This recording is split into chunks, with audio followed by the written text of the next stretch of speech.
Cosmology is the study of the nature of the universe itself, arguably the most fundamental question astronomy can probe. How big is the universe? How did it begin? What is the universe at all?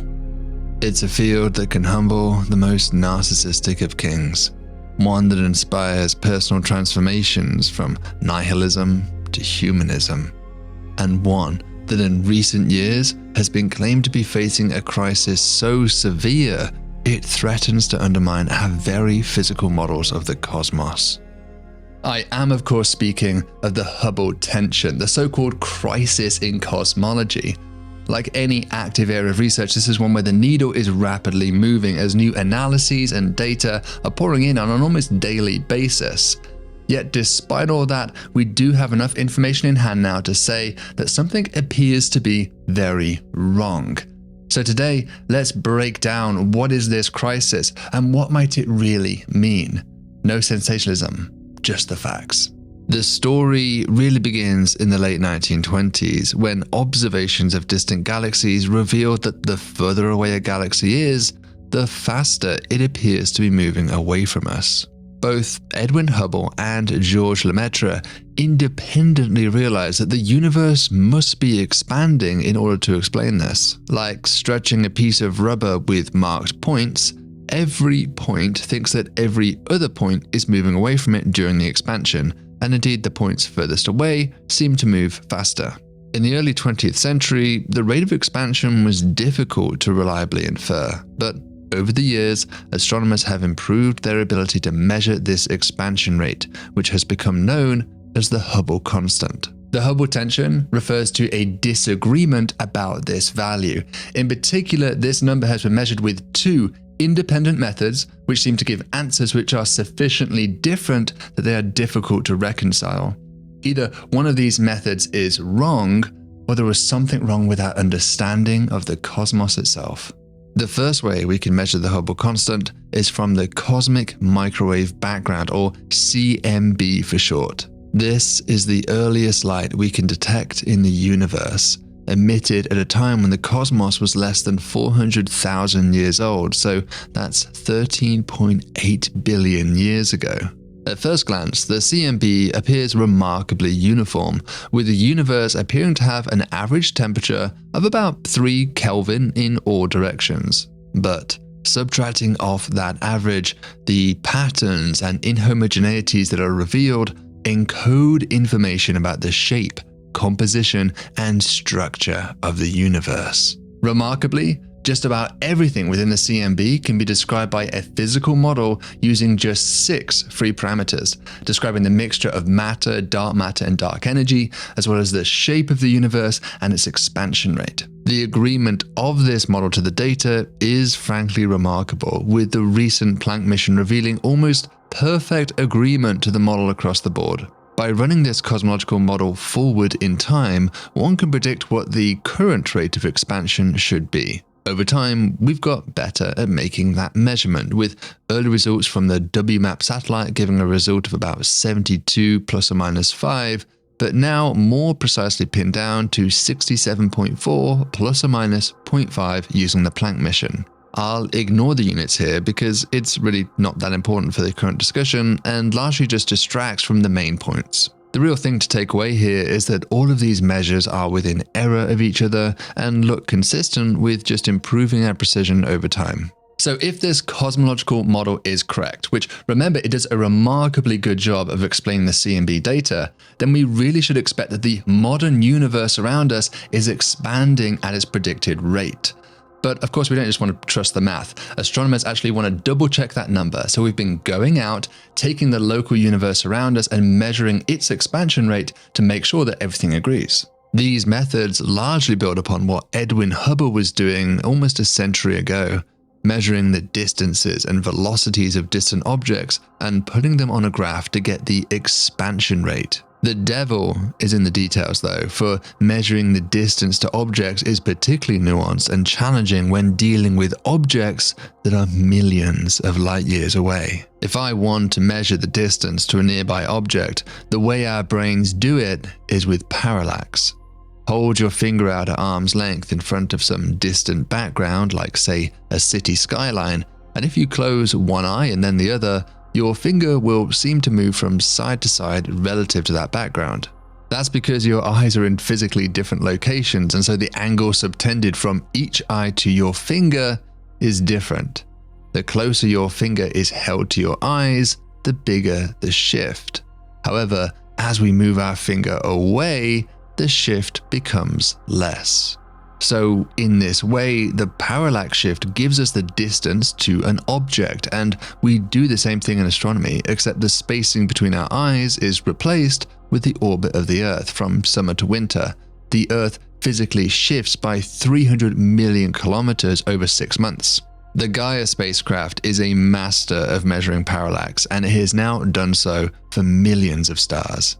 But the further away an object is, the smaller its parallax will be, eventually becoming so small that we can't detect it even with Gaia.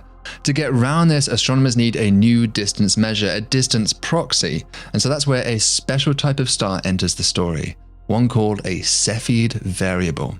All we really need to know is that Cepheids are massive stars that regularly pulse, causing their brightness to periodically increase and decrease. These are very bright objects detectable from across intergalactic space, and it was Henrietta Leavitt who discovered that their pulsation periods were intimately related to their brightness. Leavitt turned Cepheids into so-called standard candles, which are invaluable to cosmologists. The basic idea is that you first measure the distance to a nearby Cepheid using parallax, which, practically speaking, means it has to be one within the Milky Way in order for that technique to work. Step 2, very simply, you just measure how bright the Cepheid appears here on Earth. Step 3 is that you calculate then how bright the Cepheid must truly be given its distance using the inverse square law. And step 4, you observe its pulsation period. Doing this for all the nearby Cepheids you can find, you can make a graph of the Cepheid luminosity versus pulsation period, giving this tight relationship. That relationship, known as the period luminosity relation, or simply the Leavitt law, is kind of like your decryption key for measuring distances outside the galaxy. Because having calibrated this law, we can now go out beyond the Milky Way, take a Cepheid's pulsation period, and then immediately know what its luminosity must be. Combine that with its apparent brightness, and you can figure out how far away it must be using the inverse square law, so its distance. And that distance is one of the 2 basic quantities we need to know in order to calculate the local expansion rate of the universe. So you can see that this technique is very powerful, but eventually it stops working for galaxies beyond about 100 million light years. After that, the Cepheids are just too faint for us to detect in the first place.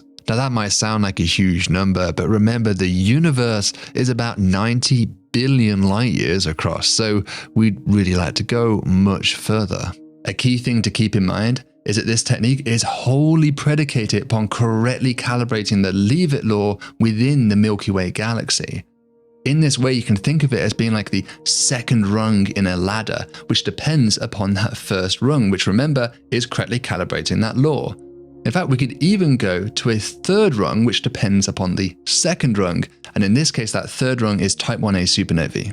Like Cepheids, these are thought to be standard candles, objects with standard luminosities. But unlike Cepheids, we've never seen one up close and personal to really know what that standard luminosity actually is. Which is probably a good thing, because those events are so violent that a local instantiation would be undesirable to say the least. And so in the absence of any local examples, we are forced to figure out the luminosities of these Type 1a supernovae using the second rung of that distance ladder, so the Cepheids. In some galaxies, we see Type 1a's go off, and in those same galaxies, we also see Cepheids. That means that we can use the Cepheids to measure the distance to that galaxy, which of course means that that must also be the distance to our supernova. And then we can figure out how luminous the supernova was. So Type 1a supernovae are the third rung on the ladder, and they are so bright that we can look far further out into space. out to distances of now up to 1 billion light years away. But like a house of cards, if any of the layers below are wrong, then our calculated distances to the Type 1a supernovae will also be wrong. And that, in turn, means that if we use them to calculate the Hubble constant, that too would be wrong. It's a precarious game. If you want to measure the Hubble constant to a precision of, say, 1%, and that means that you need to calibrate each of those distance ladder rungs to at least 1% precision, or really even better. The chain is only as strong as its weakest link. So, with our intro to the distance ladder complete, what does it actually tell us about the expansion rate of the universe, Hubble's constant? A team led by Nobel laureate Adam Rees, who call themselves SHOES, have been leading an effort to measure the Hubble constant of the local universe. Similar to what we're seeing with the CMB value, the precision has been increasing over time thanks to more precise parallaxes, refined analysis techniques, and more observational data, which, by the way, includes over 1,500 hours of time on the Hubble Space Telescope. As before, the fact that the value gets more precise really isn't surprising, and each improvement agrees with the previous estimate to within error. So far, so good. But the problem is when we put the CMB measurements back on the same plot, we see a growing discrepancy between them. That right there is the Hubble tension, the crisis in cosmology. So something is very weird here. One of these measurements must be wrong. If it is the local universe one, then that implies that our distance ladder is most likely in error. There must be some systematic calibration issue with what we did there. But if it were the CMB one that was wrong, then that would imply that our cosmological model of the universe is itself flawed. That's perhaps the most exciting of these two options, because it would mean that there was new physics beyond the current model. So what could this new physics be? There's been plenty of exciting suggestions, such as a new particle ignored by the existing model, like the sterile neutrino, for example. Another popular idea is that the strength of dark energy is growing over time, which would have some important consequences for the fate of our universe in the distant future. Others have suggested decaying dark matter, or modified theories of gravity, non-zero spatial curvature, or exotic interactions between dark energy and dark matter. In fact, as you can see, there are quite a few options on the table, but before we start ripping up the physics textbooks and getting too excited, there is, of course, a far more mundane possible explanation, and that is that our local measurement is wrong, that perhaps the distance ladder has been miscalibrated. This isn't just idle speculation. There are good reasons to be worried about the validity of the distance ladder. First, although the leave-it law was indeed initially conceived to be a simple one-to-one relationship between pulsation period and luminosity, we've since discovered that it also subtly depends upon color and metallicity. That's frustrating because there's actually only a few dozen Cepheids in the Milky Way, so it's going to be difficult to precisely measure these new dependencies from such a small sample to begin with, as well as, of course, challenging to measure those same properties for other galaxies down the road.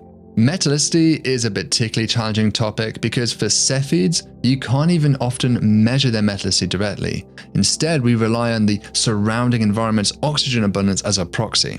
The dependency of luminosity upon metallicity is characterized by this coefficient in the leave-it law equation. It's almost like the exchange rate going from dollars to yen. If you want to know the value of your yen, then you of course need to know the exchange rate to make an accurate conversion. The problem is that astronomers don't really agree on this coefficient, as shown by the range of recently published values shown here. And these differences can introduce discrepancies in the Hubble constant at the percent level. Now, there is some hope that JWST will provide a firm answer here thanks to its improved spectroscopic capabilities, but for now, we may have to wait. Another problem is frankly unavoidable. Cepheids are massive stars, which means they are young stars because massive stars simply don't live very long. So, why is this a problem? It's because stars are typically born in dense stellar nurseries that are nestled within their galactic disk. This is the New York City of the galaxy, a busy, bustling, dense, overcrowded region filled with dust and dirt all over the place. That dust, though, is a major problem. but dust blocks out some of the Cepheids' light, and so we have to carefully correct exactly how much light was blocked out. If we assume the wrong amount of dust though, then we'll get the wrong luminosity for our Cepheid and so break our distance ladder. Who would have thought that something as boring as calibration issues and dust could be potentially responsible for a crisis in cosmology? You hoped for a revolution in physics, and instead you got dust. Indeed, this might sound familiar because it's not the first time astrophysicists have experienced that sensation either. Remember Bicep 2 or Boyajian star, dust, and dust. So to some degree, this is an unavoidable problem with Cepheids. So perhaps one solution is just to ditch the Cepheids altogether, to start over, go back to the drawing board of our distance ladder, and get a new first and second rung. But to do that, we would need to replace the Cepheids with something else. We would need a new standard candle. Enter giant stars. Stars, like the Sun, fuse hydrogen into helium in their core, but eventually they'll swell by hundreds of times as they exhaust the supply of hydrogen fuel in their cores and instead start fusing the hydrogen around the shell of the core. This shell burning behavior leads to a rapid ballooning in the size of the star, which in turn causes the luminosity to greatly rise. It's exactly this process that will eventually doom us all here on Earth. Check out our previous video to see how. Eventually, the pressure in the stellar core becomes sufficiently high that the thus far inert helium ash starts to fuse. This is actually good news because the star is now burning fuel in its core once again, albeit helium fuel, and so now the star returns to a more stable state and thus a smaller size. So if you track the luminosity of the star over time, you'd see this gradual growth during the shell burning phase, followed by a reversal once the helium fusion begins.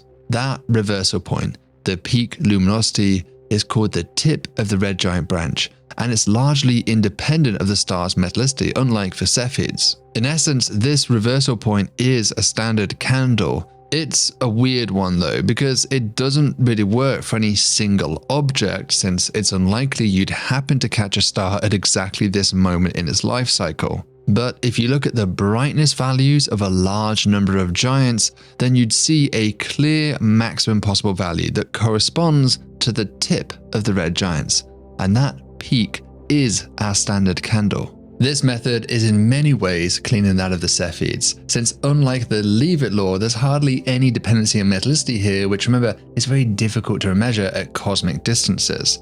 Yet more, another major advantage here is that these stars are by definition old stars. For example, it would take a star like the Sun about 10 billion years to get to this point in total when counting from its birth. Because of their advanced years, they have long since left their stellar nurseries and have meandered in and around their galaxy many times over.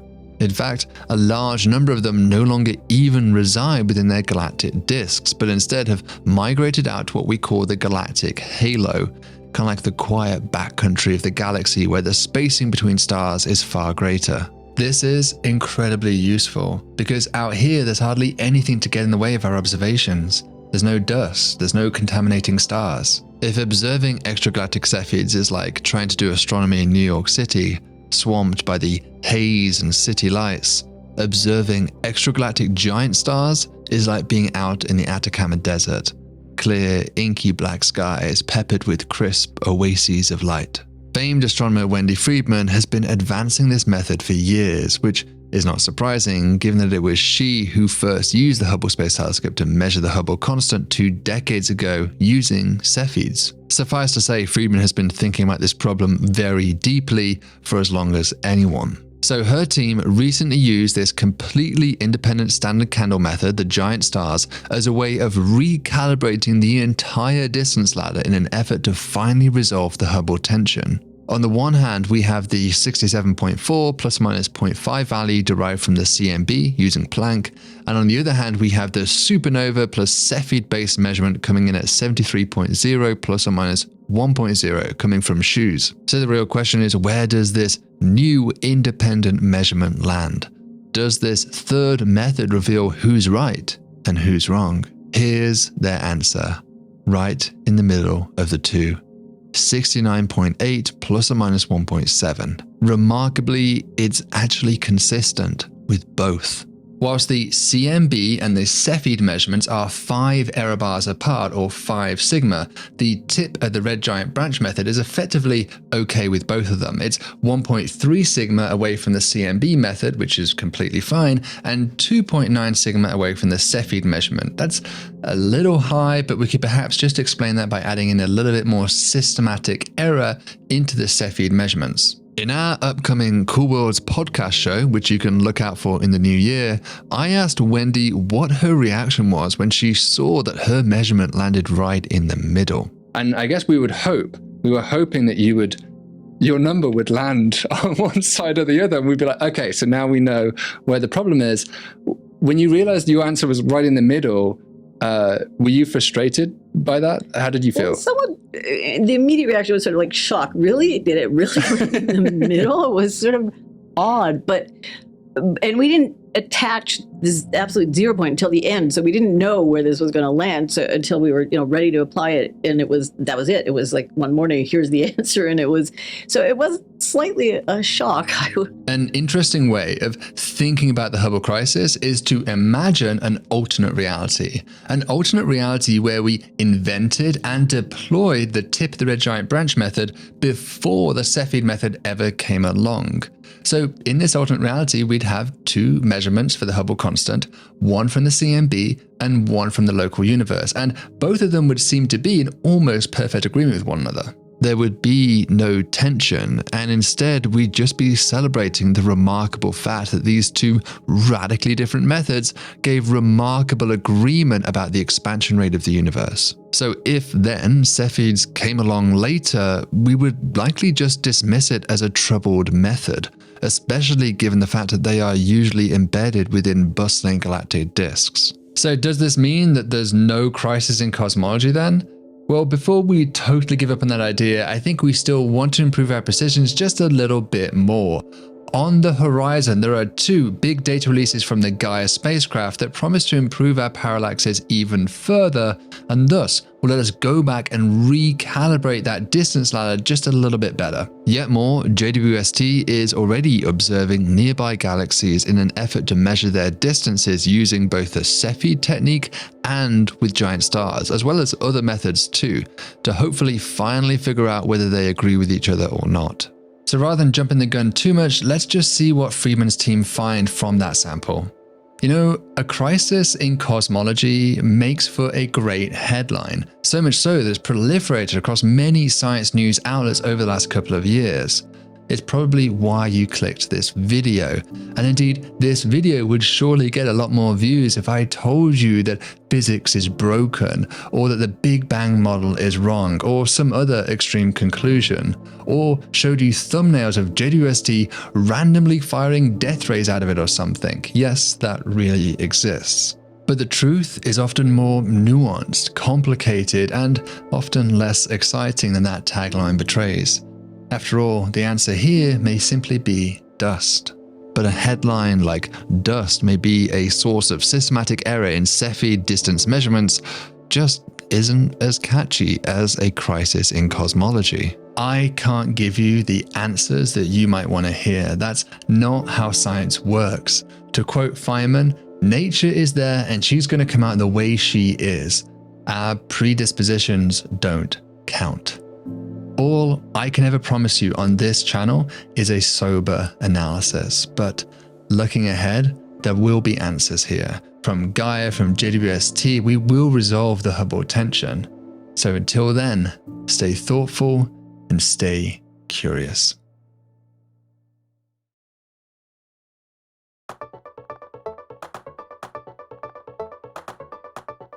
Thank you so much for watching, everybody. I hope you enjoyed this video. If you did, be sure to like, share, subscribe. It really does make a difference. And if you really want to help us out, then you can become a donor to my research team, the Cool Worlds Lab, right here at Columbia University.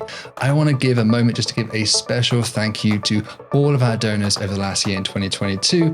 And here's looking forward to an even more spectacular 2023.